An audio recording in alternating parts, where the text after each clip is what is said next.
I wanted to do an introduction sort of video of the baby rats that I have.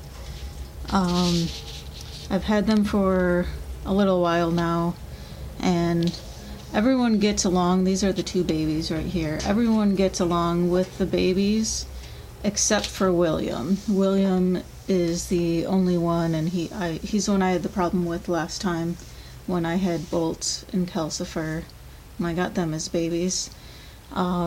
So William has been living with the babies. I think today is day 3. He's actually been progressing a lot faster than when I had Bolt and Calcifer. So today I moved them into the bottom portion of my large cage, so you can see there's the rest of the cage there. I do have it blocked off, which I will show you as soon as this baby gets off at the door. But I made a floor here which has the other boys in there because William's the only one that needs to know how to get along. And basically he gets along with the babies except for when they're in this cage. So since they've been living with each other for a few days now, peacefully, I decided to make this next step and see if they will still get along well in part of their main cage. So you can see there's the level. There's Calcifer sniffing. William hates being in here. He likes his big cage. He was very unhappy when I started them off in a kennel, a cat carrier. And he hated it. He was very upset, kept chewing at the bars. Yeah, but they got along in the carrier. You have to stay there. So these two babies I got from the same person that I got Bolt and Calcifer, and it's the same mom and dad that Bolt and Calcifer have. So I mean, technically they're brothers. They're just not litter mates. Probably gonna have to close this door soon. So this right here is the bottom of the pan of the cage that they were just staying in. So that's the kind of familiar smell of everybody being together in the same cage. You can see that I don't have much in this cage, and that is to try to make sure that everyone still gets along.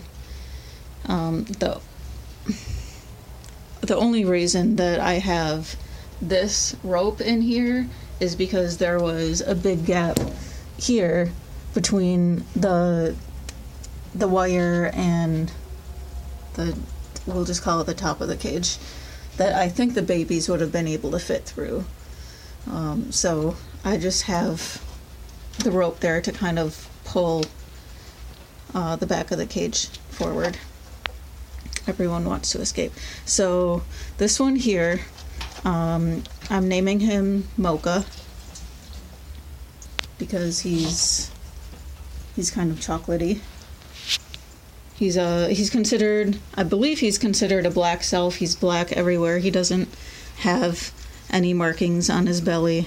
The only thing is his front paws aren't fully black. His back feet are mostly black.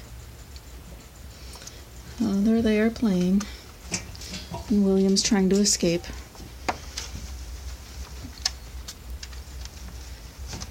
And then this black and white one, his name is Wilbur. They are, I believe they're 7 weeks, almost 8 weeks old. Oh, part of the cage fell. Okay, so I fixed that. Not really sure why that happened, because I have it secured in all of the spots. I'm gonna close this door because everybody is escaping.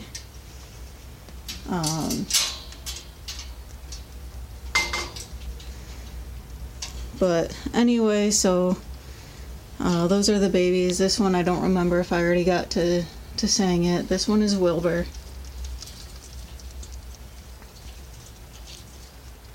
You can see that they hate being cooped up in this little cage, or this little part of the cage, although this is larger than what the babies have been staying in. I've had the babies it's in the bottom part of that cage.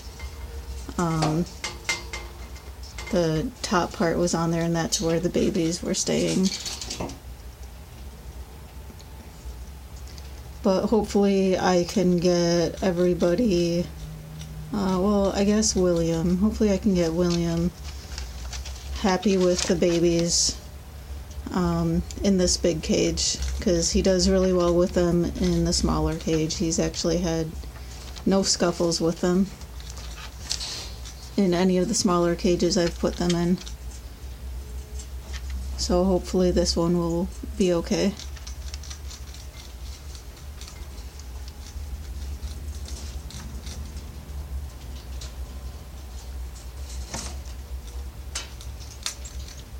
There's Mocha.